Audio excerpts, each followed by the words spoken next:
Jean-Pierre Dupuy est professeur émérite de philosophie politique à l'École polytechnique et professeur de sciences politiques à l'Université Stanford en Californie. La contingence et la nécessité est le thème de son propos aujourd'hui. On vous écoute. Merci beaucoup de votre invitation avant tout. Et je suis heureux... Ah, oui. Je vais lire un texte. Ce n'est pas la meilleure manière de dire des choses difficiles, mais étant donné la contrainte de temps qui est, si j'ai bien compris, de 12 minutes, il n'y a pas d'autre manière, en tout cas pour moi, que de lire, ce qui n'est pas génial quand même. Alors plutôt que de dire tout ce que je dois à Henri Atlan et à son œuvre, sur une période de 50 ans, hein, je bats Roger Paul-Droit là, bon, et qui est considérable. Et pour ménager le plaisir de la discussion, je ne vais pas parler de ce que je lui dois, justement, qui serait immense. Je veux parler de ce à quoi je suis le plus réfractaire et auquel il tient beaucoup, son spinozisme. J'ai la plus grande difficulté à accepter que, je ne sais pas si c'est une citation, la liberté consiste uniquement dans le fait que les hommes sont conscients de leurs appétits et ignorant des causes par lesquelles ils sont déterminés, ou que c'est parce que les hommes ignorent ce qui les détermine qu'ils s'imaginent capables de commencer des actions ou des pensées à partir de rien. Ce serait une illusion, l'illusion du libre arbitre, qui voudrait que l'être humain échappât au déterminisme universel. Alors je ne dis pas que je refuse, je ne demande qu'à être convaincu. Mais je ne vais pas parler de ça, je vais parler d'une autre manière d'aborder ces problèmes. Je vais montrer que la pensée du libre arbitre est capable d'engendrer un nécessitarisme qui n'est certes pas le déterminisme absolu de Spinoza, tel que je le comprends, mais qui échappe aux facilités auxquelles mène parfois la postulation du libre arbitre. Je commence par Henri Bergson, car je me souviens qu'Henri, un autre Henri, le nôtre, avant de découvrir Spinoza, a fait un bout de chemin avec ce philosophe éminent qui, entre autres, fut le maître de Sartre. Dans son essai « Le possible et le réel », écrit à l'intention du comité Nobel qui lui décerna la récompense suprême en 1930, Bergson déclare, je cite, « Je crois qu'on finira par trouver évident que l'artiste crée du possible en même temps que du réel quand il exécute son œuvre. » Fin de citation. Il ajoute « D'où vient donc qu'on hésitera probablement à en dire autant de la nature ? Le monde n'est-il pas une œuvre d'art incomparablement plus riche que celle du plus grand artiste ?» Plus loin dans le même essai, il reproduit le dialogue savoureux qu'il eut avec un journaliste venu l'interroger pendant la Grande Guerre au sujet de l'avenir de la littérature. « Comment concevez-vous, par exemple, la grande œuvre dramatique de demain ?» lui demande-t-on. « Mais, répond Bergson, l'œuvre dont vous parlez n'est pas encore possible. » L'autre, il faut pourtant bien qu'elle le soit puisqu'elle va se réaliser. Non, elle ne l'est pas. Je vous accorde tout au plus qu'elle l'aura été. Qu'entendez-vous par là? C'est bien simple. Qu'un homme de talent ou de génie surgisse, qu'il crée une œuvre, la voilà réelle et par là même, elle devient rétrospectivement ou rétroactivement possible. Elle ne le serait pas, elle ne l'aurait pas été si cet homme n'avait pas surgi. C'est pourquoi je vous dis qu'elle aurait été possible aujourd'hui, mais qu'elle ne l'est pas encore. C'est un peu fort, répond l'autre. Vous n'allez pas soutenir que l'avenir influe sur le présent, que le présent introduit quelque chose dans le passé, que l'action remonte le cours du temps et vient imprimer sa marque en arrière. Ah, cela dépend, répond Bergson. Qu'on puisse insérer du réel dans le passé et travailler ainsi à reculons dans le temps, je ne l'ai jamais prétendu. Mais qu'on puisse y loger du possible, ou plutôt que le possible aille s'y loger lui-même à tout moment, cela n'est pas douteux. Au fur et à mesure que la réalité se crée, imprévisible et neuve, son image se réfléchit derrière elle dans le passé indéfini. Elle se trouve avoir été de tout temps possible, mais c'est à ce moment précis qu'elle commence à l'avoir toujours été. Et voilà pourquoi je vous disais que sa possibilité, qui ne précède pas sa réalité, l'aura précédée une fois la réalité apparue. Fin de citation. Bon, je prends un exemple que Bergson aurait pu prendre. 1907, Picasso peint Les Demoiselles d'Avignon, qu'on peut admirer au Musée d'Art moderne de New York et qui est considéré comme un des tournants dans l'histoire de la peinture moderne. Bon, Demoiselles d'Avignon, qui, je vous le rappelle, sont 5 prostituées, non pas dans cette ville qui est la porte de la Provence, mais dans la rue d'Avignon, qui était le lieu à Barcelone où se trouvaient tous les bordels. Bon. Donc, on peut dire, après 1907, ce tableau est possible, puisqu'il est devenu réel, mais on peut dire en plus qu'il devient vrai, qu'il aura toujours été possible, alors même qu'il n'était pas possible avant 1907. Bon. Dans mon travail personnel, j'ai appliqué cette métaphysique de l'impossible, non pas à l'œuvre de création, mais à l'œuvre de destruction, et ça s'applique très bien. Le temps des catastrophes, c'est cette temporalité en quelque sorte inversée. La catastrophe comme événement surgissant du néant ne devient possible qu'en se possibilisant, pour parler comme Sartre qui est sur ce point, aura retenu la leçon de son maître Bergson. Et c'est bien là la source de notre problème, car s'il faut prévenir la catastrophe, on a besoin de croire en sa possibilité avant qu'elle se produise.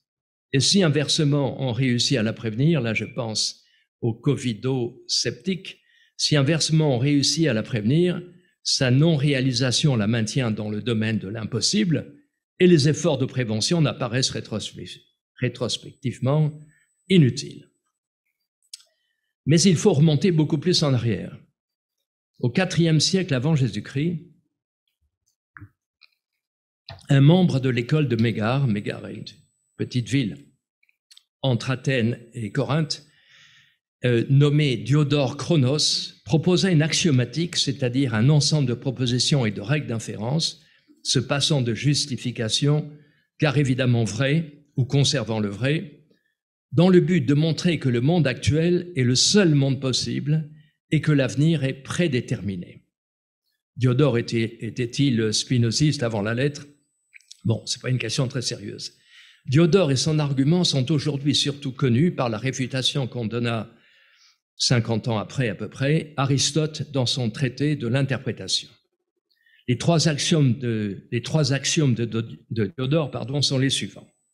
Premièrement, toute proposition vraie au sujet du passé est nécessaire. Le passé est fixe. Il vaut mieux dire les choses ainsi. Il n'y a rien que je puisse faire aujourd'hui, tel que si je le faisais, le passé eût été différent de ce qu'il fut dans notre monde. Bon, le passé est fixe. Deuxièmement, on ne peut déduire l'impossible du possible. Ça a l'air de rien, et c'est un axiome très fort. Troisièmement, il existe un possible qui n'est ni vrai maintenant, ni jamais ne le sera. En d'autres termes, il y a des possibles qui ne se réaliseront jamais. L'avenir est comme un jardin au sentier qui bifurque, pour citer Borges. Bon, chacun de ces trois axiomes paraît sans problème, évident. Le problème est que Diodore démontre que ces trois propositions sont incompatibles. Une au moins est donc fausse. La troisième, il y a des possibles qui ne se réaliseront jamais, semble aujourd'hui à beaucoup incontestable, ne serait-ce que parce qu'il croit que le libre arbitre existe et que chacun pourrait agir autrement qu'il ne le fait ou va le faire. Cependant, si l'on pense comme Diodore, qu'il en va de même des axiomes 1 et 2, le passé fixe, on ne peut déduire l'impossible du possible, alors on doit se résigner à abandonner 3, c'est-à-dire à poser qu'un événement qui ne se produit dans le présent ni ne se produira dans l'avenir est un événement impossible. On en infère que tout événement qui se produit nécessairement au sens qu'il est impossible qu'il ne se produise pas. Jules Vuillemin, qui fut l'un des plus grands philosophes français du XXe siècle, est l'auteur d'une histoire de la métaphysique occidentale ayant pour objet les diverses façons dont les philosophes ont contourné l'obstacle du théorème d'incompatibilité de Diodore en sacrifiant tel ou tel axiome ou ensemble d'axiomes. C'est une histoire fascinante. Pour ma part, j'ai établi les points suivants. J'ai nommé temps du projet les métaphysiques temporelles qui nient l'axiome 3 de Diodore, donc qui posent que l'avenir est nécessaire, et j'ai nommé temps de l'histoire les métaphysiques temporelles qui retiennent l'axiome 3 et qui posent donc, selon la métaphore consacrée, que l'avenir est ouvert, c'est-à-dire qu'il a la forme d'une arborescence. Greffant la métaphysique bergsonienne sur l'axiomatique de Diodore, bon, je ne vais pas rentrer dans les détails, bien évidemment, j'ai pu montrer que la négation de l'axiome 3 de Diodore, nier l'axiome 3 encore une fois, c'est dire que l'avenir est nécessaire, impliquait la négation de l'axiome 1. Le passé n'est pas fixe. La fermeture de l'avenir implique l'ouverture du passé, mais pas n'importe quelle ouverture, comme le montre l'exemple suivant. Alors, c'est un exemple personnel que mes amis ici, à commencer par Henri, connaissent bien. J'en ai beaucoup abusé. J'ai une fille brésilienne qui habite à São Paulo, au Brésil, et qui revient régulièrement, qui vient régulièrement en France, et qui se trouvait donc sur le vol Air France 447, qui relie quotidiennement Rio à Paris, que j'ai pris pour mon compte des dizaines et des dizaines de fois. Elle s'y trouvait donc le 31 mai 2009. Si elle avait décidé de voyager le jour d'après, elle ne serait plus de ce monde, puisque c'est le jour où ce vol s'est crashé quelque part entre Recife et Dakar. Bon, je me trouvais à Stanford, où j'enseignais, et je savais qu'elle était arrivée à Paris la veille, saine et sauve. Mais je l'ai appelé au téléphone et j'ai pas pu, sachant que l'avion avait disparu des radars, j'ai pas pu lui cacher ma frousse, mon angoisse rétrospective. Et elle me dit, mais papa, ne t'en fais pas, pourquoi tu t'énerves? Tu sais très bien que si j'avais décidé de retarder mon voyage d'un jour, le crash ne se serait pas passé ce jour-là. Bon. Ma fille n'est pas philosophe, elle ne l'est pas du tout, mais elle disait là quelque chose de profond. Bien sûr qu'elle ne se dotait pas d'un pouvoir causal sur une série d'événements qui mènent au crash d'un avion. Un pouvoir causal sur le passé. Elle se dotait d'un pouvoir que les philosophes, en particulier Alvin Plantinga, qui est professeur à l'Université Notre-Dame dans l'Indiana aux États-Unis, et dont le nom même révèle que c'est un philosophe calviniste, appelle le pouvoir contrefactuel sur le passé. Ma fille, implicitement, se dotait du pouvoir d'agir de telle manière que, retarder son voyage un jour, que si elle agissait ou si elle avait agi ainsi, eh bien, la succession des événements passés qui menèrent au crash ne se serait pas produite. C'est cela sa liberté. Par rapport à la philosophie des catastrophes, le temps du projet définit une attitude qui n'est ni contentement de soi, complacency en anglais, ou volontarisme irresponsable si vous voulez, ni fatalisme. Le contentement de soi souligne que la catastrophe, bien que possible, n'est pas inévitable, car l'avenir est ouvert, donc on n'a pas à s'en faire. Le fatalisme la présente comme inéluctable. En accordant à l'agent le pouvoir contrefait. Vous voulez intervenir? Non. Bon, ma dernière phrase. En accordant à l'agent le pouvoir contrefactuel d'agir sur les conditions passées qui le poussent à agir, le temps du projet l'aide à naviguer entre le Caribe du catastrophisme et le Scylla de l'optimisme béat. Merci de votre attention. Alors Alexei Greenbaum, vous êtes directeur de recherche au CEA Saclay et président du comité opérationnel d'éthique du numérique du CEA parmi vos nombreuses activités universitaires, et vous allez nous parler du hasard créateur de sens. C'est à vous. Merci. Merci beaucoup pour cette invitation et merci Henri de m'avoir associé à cette journée. Parler du hasard comme créateur de sens, rien de plus banal, n'est-ce pas? Depuis Carl Gustav Jung, on sait que les coïncidences, les événements fortuits produisent rétrospectivement du sens. Et l'histoire que je vais vous raconter répond à cela, à ce mot rétrospectivement, parce qu'elle commence cette semaine et se termine en 2006. Donc on va faire presque un exercice de influence contrefactuelle sur le passé, mais pas, bien sûr, d'influence causale, mais de construction de récits. Alors, cette semaine, mardi, à l'occasion de Purim, nous discutions avec Henri de cette célèbre phrase dans le Lévitique 26. Dans le Lévitique 26, je vous rappelle, Dieu énumère tout un tas de malédictions et de choses vraiment désagréables qu'il allait faire aux gens au cas où les Israélites se seraient comportés contre lui. Et en particulier, il dit, bon, si vous allez marcher Békéri contre moi, marcher Békéri avec moi, alors moi aussi je marcherai Békéri, Vechalarti Afani imhem Békéri. Alors, qu'est-ce que c'est ce Békéri? Henri, il consacre toute une exégèse à la fin du premier volume des Étincelles de hasard. Et juste pour vous rappeler, ce Békéri n'existe pas en traduction. Il existe uniquement en hébreu, il est traduit tantôt avec hostilité. Si vous vous comportez contre moi avec hostilité, alors moi aussi je vais être hostile avec vous, dit Dieu. Ou alors tout un tas d'autres traductions, de façon rebelle, avec dédain, ou si vous allez marcher à mon encontre, alors moi aussi je marcherai à votre encontre, etc., etc.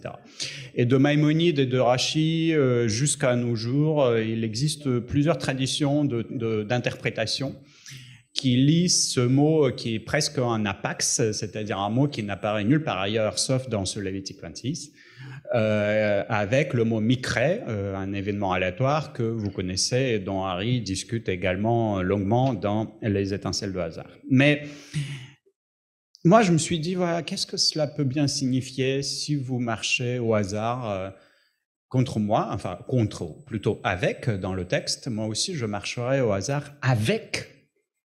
Et il y a un imchem, avec vous. Et d'abord je me suis rappelé une histoire fondatrice de ma propre relation avec Henri. Il se trouve qu'en 2006, je crois, ou en 2005, nous avions un projet de livre sur le hasard. Et vous allez voir à quel point ce projet impliquait ce hasard, pas seulement comme un objet d'étude, mais aussi comme une méthode de travail en quelque sorte. Alors ce projet a été une sorte de marche aléatoire à travers les Étincelles de hasard, où il a fallu tirer 200 pages d'une œuvre qui, ça n'est que le premier volume, qui fait beaucoup plus que 200 pages. Et donc, je me suis embarqué dans cette histoire d'essayer de créer une marche aléatoire, comme disent les mathématiciens ou les physiciens, à travers cette œuvre.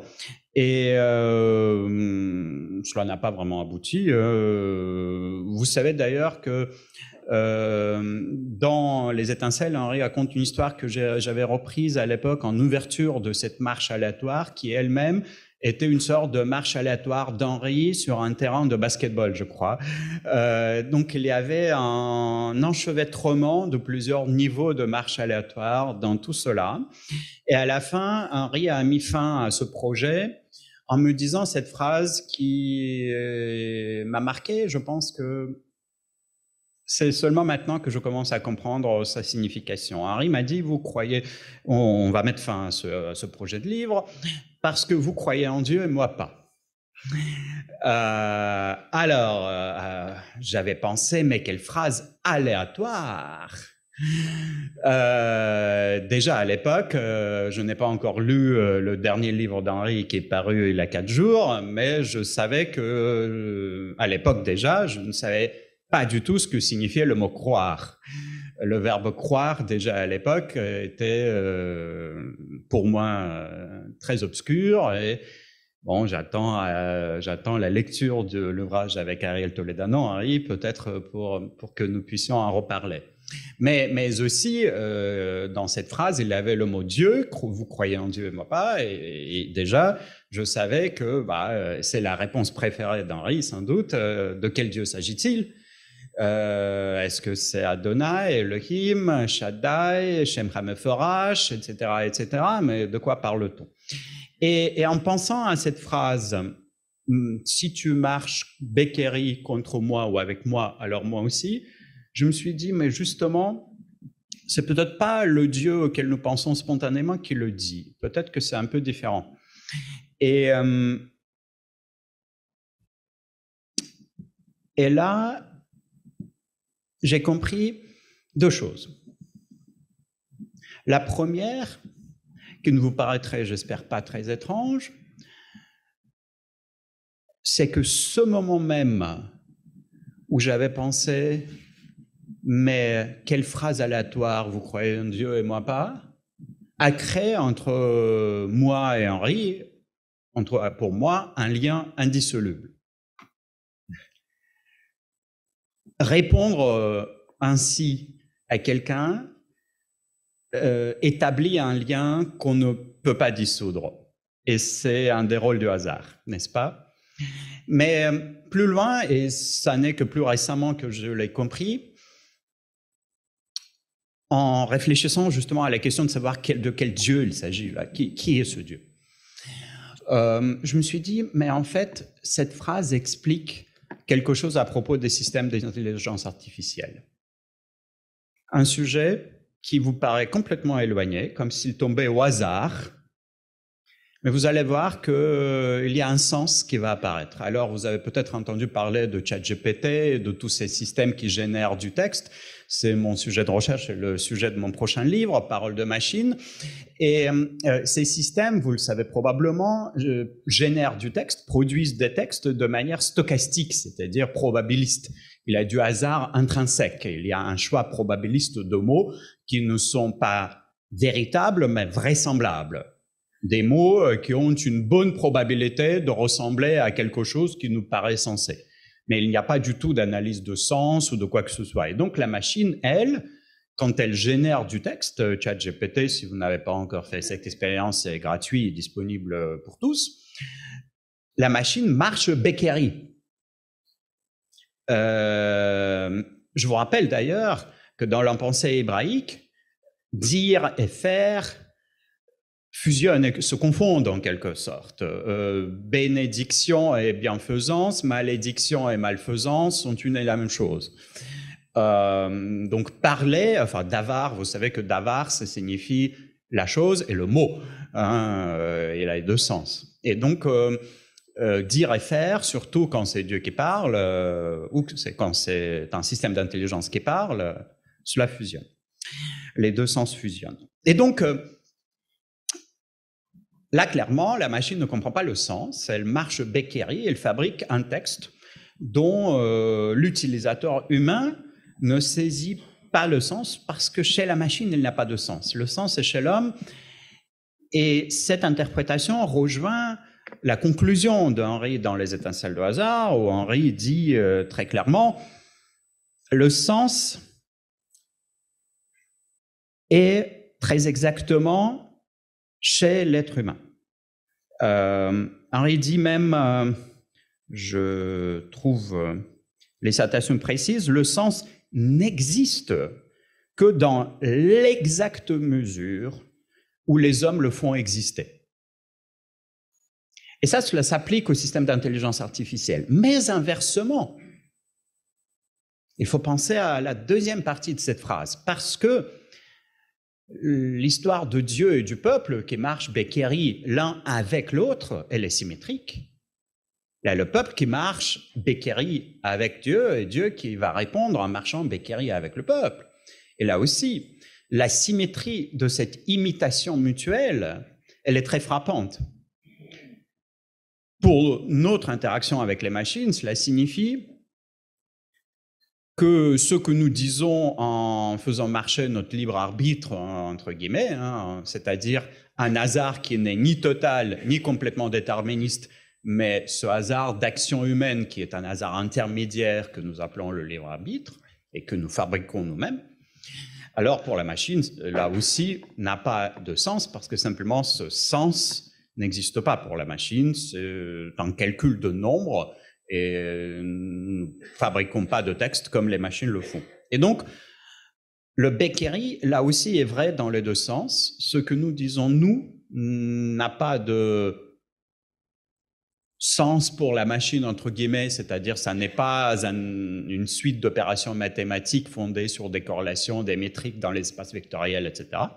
Mais surtout, ce que dit la machine n'a pas de sens pour nous. Donc, nous sommes pleinement dans les situations de marge Becceri mutuelle en dialoguant avec la machine. Et je viens de prononcer ce mot qui n'est pas juste, en dialoguant.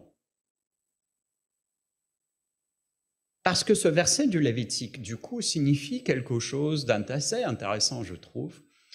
Il dit que si, en parlant avec les machines, ou avec les entités non humaines en général, y compris les anges, les Elohim, Dieu, etc., nous générons des textes. Le sens est avec nous. Et l'autre, l'entité non humaine, génère du texte et le sens n'est même pas défini parce que nous n'avons aucun moyen d'entrer dans le sens pour la machine.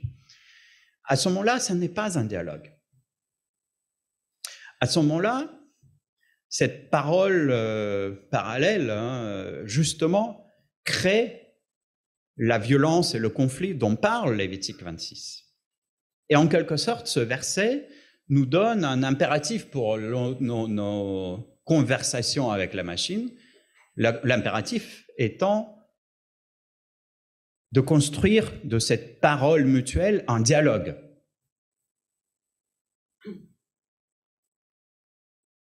Je pense que cette méthode d'interprétation du mythe est essentielle pour penser les systèmes d'intelligence artificielle, les nouvelles technologies en général. J'essaye depuis 2006 de la mettre en œuvre et de voir où cette méthode peut nous mener. Et si je l'ai apprise, cette méthode, et si j'essaie de la pratiquer depuis presque 20 ans, c'est grâce à cette première leçon d'un Becceri qui crée un lien et donne un sens à tous mes ouvrages que j'ai pu écrire depuis. Et cette leçon, je la dois à Henri. Merci.